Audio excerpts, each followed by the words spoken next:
Os 7 segredos de Daniel para ter sucesso no trabalho. Daniel não era o funcionário mais brilhante da empresa. Não tinha um diploma de elite, nem conexões poderosas, nem mesmo o dom de encantar todos com palavras. Mas, em 5 anos, passou de estagiário a gerente de uma das áreas mais estratégicas da companhia. Enquanto muitos se afogavam em reuniões intermináveis ou se perdiam em disputas por reconhecimento, ele seguia um caminho simples, quase invisível, que o levou onde poucos chegavam. Seus colegas o observavam com curiosidade. Como ele consegue? Murmuravam nos corredores. A resposta não estava em segredos inacessíveis, mas em hábitos que qualquer um poderia adotar se soubesse onde olhar. Ele dominava o silêncio antes de dominar a fala. Enquanto os outros interrompiam, se exaltavam ou enchiam o ar com palavras vazias, Daniel escutava. Não apenas ouvia, decifrava. Nas reuniões, anotava mais do que falava. Percebeu cedo que as pessoas revelam suas verdadeiras intenções nos silêncios, nos suspiros, nas frases cortadas pela metade. Quando finalmente abria a boca, suas palavras tinham peso. Não porque fossem geniais, mas porque eram necessárias. 2. Transformava problemas em perguntas, e não em queixas. Um projeto atrasou? Em vez de culpar a equipe ou o sistema, Daniel chegava com: o que precisamos ajustar para entregar na próxima semana? Um cliente insatisfeito. Qual é a solução mais rápida que podemos oferecer? Ele entendia que queixas são como areia movediça, quem reclama muito, afunda. Perguntas, por outro lado, são pontes. E pontes levam a lugares. 3. Trabalhava para o chefe do seu chefe. Daniel nunca ignorou seu supervisor imediato, mas também não se limitou a ele. Entendeu que, para crescer, precisava alinhar suas ações aos objetivos de quem decidia os rumos da empresa. Quando o diretor mencionava uma prioridade em um e-mail, ele já estava um passo à frente. Não por bajulação, mas porque sabia que sucesso não é sobre fazer bem apenas o seu trabalho, é sobre fazer bem o trabalho que realmente importa. 4. Criava sistemas, não heróis. Muitos na empresa eram insubstituíveis e isso os tornava reféns do próprio talento. Se faltassem, tudo desabava. Daniel fazia o oposto. Documentava processos, treinava substitutos, automatizava tarefas repetitivas. Não queria ser o herói que apaga incêndios, queria ser o arquiteto que evita que eles comecem. Quando foi promovido, sua área continuou funcionando sem ele. E isso, mais do que qualquer mérito individual, o tornou indispensável. 5. Sabia quando ser invisível. Em uma cultura que premiava a visibilidade, Daniel escolheu estratégias. Não se escondia, mas também não buscava holofotes desnecessários. Quando um projeto dava certo, dividia os créditos. Quando algo dava errado, assumia a responsabilidade sem dramáticas desculpas. Entendeu que confiança se constrói na consistência, não nos momentos de glória. E confiança, no longo prazo, vale mais que qualquer elogio passageiro. 6. Investia em relacionamentos antes de precisar deles. Daniel não era o tipo que aparecia só quando precisava de um favor. Ele lembrava dos aniversários, perguntava sobre a família dos colegas, oferecia ajuda sem esperar nada em troca. Não por interesse, mas porque sabia que pessoas ajudam pessoas, não cargos. Quando precisou de suporte para um projeto urgente, não teve que pedir. As portas já estavam abertas. 7. Tratava o trabalho como um jogo de xadrez, não de dama. Enquanto muitos reagiam ao próximo movimento, Daniel pensava 3 lances à frente. Não se contentava em cumprir metas, estudava como suas ações afetariam a empresa daqui a um ano. Quando todos corriam atrás de bônus trimestrais, ele plantava sementes para colher em temporadas futuras. Não era sobre ser o mais rápido, mas o mais estratégico. E, no xadrez, quem enxerga mais longe, geralmente vence. Quando perguntaram a Daniel qual era o seu segredo, ele sorriu e respondeu algo que poucos entenderam na hora: sucesso não é sobre fazer mais, é sobre fazer certo.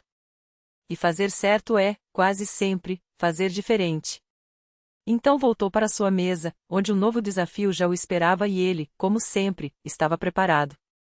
O desafio em questão era um relatório confidencial que chegará às suas mãos naquela manhã, vindo diretamente do conselho administrativo. A empresa, uma gigante do setor de energia renovável, enfrentava uma crise silenciosa. Um concorrente asiático havia desenvolvido uma tecnologia de baterias de lítio sulfuradas com custo 30% menor e eficiência 15% superior. As projeções indicavam que, em 2 anos, eles dominariam 40% do mercado europeu, justamente o principal território da empresa de Daniel. Enquanto a maioria dos executivos se reunia em salas de guerra para discutir cortes de custos ou campanhas de marketing agressivas, Daniel fechou a porta do seu escritório e abriu uma pasta amarela com a palavra alternativas escrita à mão.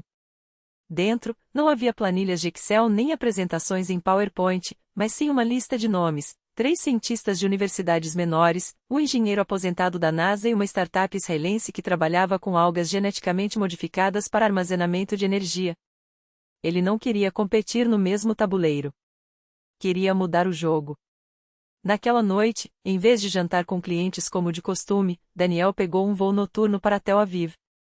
Não avisou ninguém, nem mesmo sua assistente. No aeroporto, um carro o levou até um galpão discreto nos arredores da cidade, onde um homem de óculos grossos e camisa amassada o recebeu com um aperto de mão firme.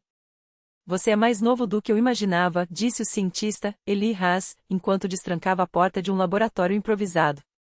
Mas se veio até aqui sem aviso prévio, é porque entende que o tempo não é nosso aliado.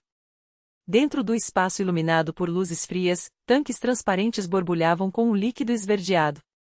Ele explicou, com um sotaque carregado de urgência, que suas algas não apenas armazenavam energia, mas se autorregeneravam quando expostas à luz solar indireta. O processo era lento, sim, mas escalável e, mais importante, não dependia de minerais raros nem de cadeias de suprimento estáveis.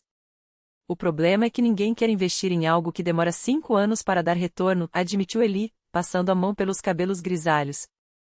Todos querem a solução para amanhã. Daniel sorriu. Era exatamente esse o ponto. E se eu disser que tenho 5 anos? Eli o encarou, desconfiado. Você não é como os outros, é? Não, respondeu Daniel, tirando do bolso um contrato pré-assinado e um cheque com um valor que fez os olhos do cientista se arregalarem. E é por isso que vamos ganhar. De volta ao escritório, 3 dias depois, Daniel convocou uma reunião com o conselho.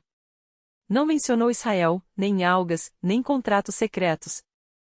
Em vez disso, apresentou um plano de diversificação estratégica que, na superfície, parecia mais um exercício burocrático: investimentos em P&D de longo prazo, parcerias com instituições acadêmicas e uma redução controlada na produção de baterias tradicionais.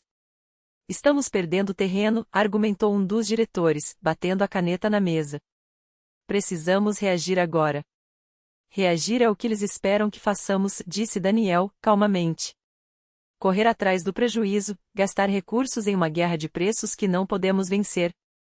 Mas e se, em vez de lutar pela fatia que está encolhendo, criássemos um novo mercado? Silêncio. Ele saboreou o momento. Não por vaidade, mas porque sabia que aquele era o instante em que a semente da dúvida era plantada. E dúvida, no mundo dos negócios, era o primeiro passo para a mudança. Enquanto os outros executivos debatiam números e prazos, Daniel recebeu uma mensagem no celular, uma foto de Eli Haas, agora de jaleco branco, ao lado de um protótipo do tamanho de uma mala. A legenda dizia apenas: funciona. Precisamos de mais espaço. Ele guardou o telefone, olhando pela janela do 30º andar. Lá embaixo, a cidade fervilhava com seu ritmo acelerado, mas Daniel já enxergava além do horizonte imediato. Porque, no xadrez, as peças mais valiosas não são as que se movem rápido, são as que mudam o tabuleiro. A reunião se estendeu por mais 1 hora, mas Daniel já não ouvia os argumentos repetitivos sobre margens de lucro e participação de mercado. Sua mente estava no laboratório clandestino que ele montara nos arredores da cidade, onde o protótipo, uma unidade de processamento quântico miniaturizada, havia finalmente superado os testes de estabilidade. Não era apenas uma inovação, era uma ruptura. Algo que poderia tornar obsoleta toda a discussão naquela sala. Quando o último slide foi projetado, Daniel se levantou sem pressa, ajustando o paletó. Vamos perder tempo tentando dividir um bolo que está murchando, disse, interrompendo o diretor financeiro no meio de uma projeção pessimista. Ou podemos assar outro. Os olhares se voltaram para ele, alguns incrédulos, outros já calculando o risco. Daniel não se importava. Ele abriu a pasta sobre a mesa e deslizou uma folha com um único gráfico, uma curva ascendente tão íngreme que parecia quase vertical. Isso não é uma previsão. É o que acontece quando você deixa de competir pelo que já existe e passa a definir o que virá. Ninguém tocou no papel. O CEO, um homem de cabelos grisalhos e voz rouca, cruzou os dedos sobre a mesa. Você está falando daquilo que o Haas anda desenvolvendo? Daniel não respondeu. Não precisava. Todos na sala sabiam que Eli Haas era o nome que não se mencionava em voz alta, o cientista que havia sido afastado do projeto oficial por ser instável demais. Ou, nas palavras de Daniel, brilhante demais para ser contido. Precisamos de um local, continuou ele. Algo discreto, fora dos radares da concorrência. E de um orçamento que não apareça nos relatórios trimestrais. O silêncio que se seguiu não era de hesitação, mas de uma compreensão tácita, estavam cruzando uma linha. Não era mais sobre números. Era sobre poder. 3 dias depois, Daniel desceu de um carro sem identificação em um galpão nos limites da zona industrial. O ar cheirava a ozônio e metal quente. Dentro, Eli Haas não o cumprimentou. Estava de costas, ajustando cabos em uma estrutura que lembrava mais uma escultura futurista do que um equipamento.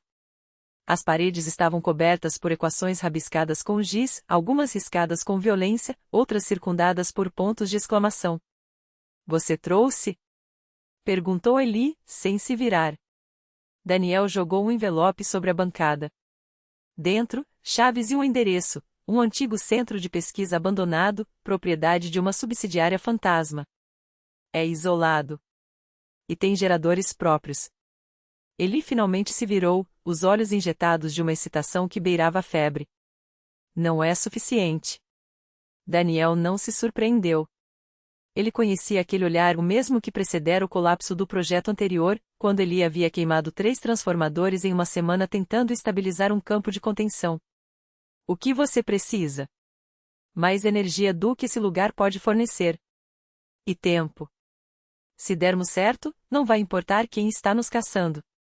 Se dermos errado, ele fez uma pausa, sorrindo de lado, bem, acho que você já sabe como isso termina. Daniel olhou para o protótipo. A superfície metálica refletia a luz fria das lâmpadas fluorescentes, pulsando levemente, como se respirasse. Então não vamos errar. Ele riu, um som seco e sem humor. Ótimo. Porque a primeira fase já começou. Ele apertou um botão. As luzes piscaram. E, por uma fração de segundo, o ar no galpão pareceu vibrar, como se a realidade tivesse sido esticada e solta de volta no lugar.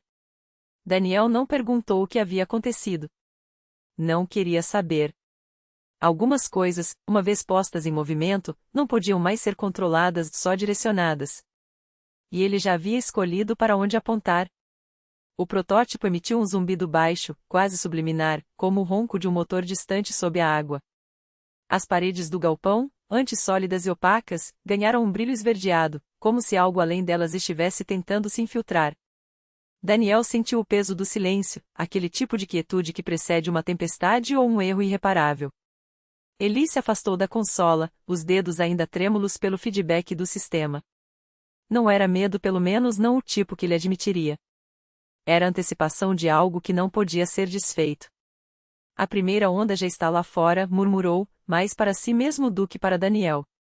Eles vão sentir. Alguns já devem estar sentindo. Daniel não respondeu. Seus olhos estavam fixos no monitor central, onde linhas de código se rearrumavam sozinhas, como formigas correndo para reconstruir um formigueiro depois de um chute. Não era um programa. Era algo vivo, ou pelo menos o mais próximo que a lógica humana conseguia chegar disso. Do lado de fora, na rua deserta, um cachorro uivou. Um som longo, quebrado, como se sua voz tivesse sido distorcida por uma interferência. Eli franziu a testa. Isso não deveria estar acontecendo ainda. Nada deveria estar acontecendo, retrucou Daniel, seco. Mas aqui estamos. O protótipo pulsou novamente, desta vez com mais intensidade. Uma onda de calor irradiou da máquina, não o calor de um circuito superaquecido, mas algo mais denso, quase orgânico. Como se o ar estivesse sendo comprimido em torno de um corpo invisível. Ele passou a mão pelo rosto, sentindo a umidade nos dedos. Não era suor. Era algo mais espesso, como se o próprio ar estivesse se condensando em sua pele. Eles vão vir, disse, finalmente. Não hoje, não amanhã, mas virão. E quando chegarem, não será com armas ou exércitos. Será com algo pior. Daniel não perguntou o que seria pior. Ele já sabia. Lá fora, o uivo do cachorro se transformou em um coro. Não eram mais animais. Era o som de algo tentando se ajustar a uma nova forma, uma nova frequência. Como se a realidade estivesse sendo afinada, nota por nota, até que alguém conseguisse entrar. Eli olhou para as próprias mãos. As veias sob a pele pareciam mais escuras, quase negras, como se algo estivesse fluindo por elas que não era sangue. Acho que acabei de entender, sussurrou. Não somos nós que estamos chamando eles. Era eles que estavam chamando a si mesmos. E agora, finalmente, haviam encontrado o caminho.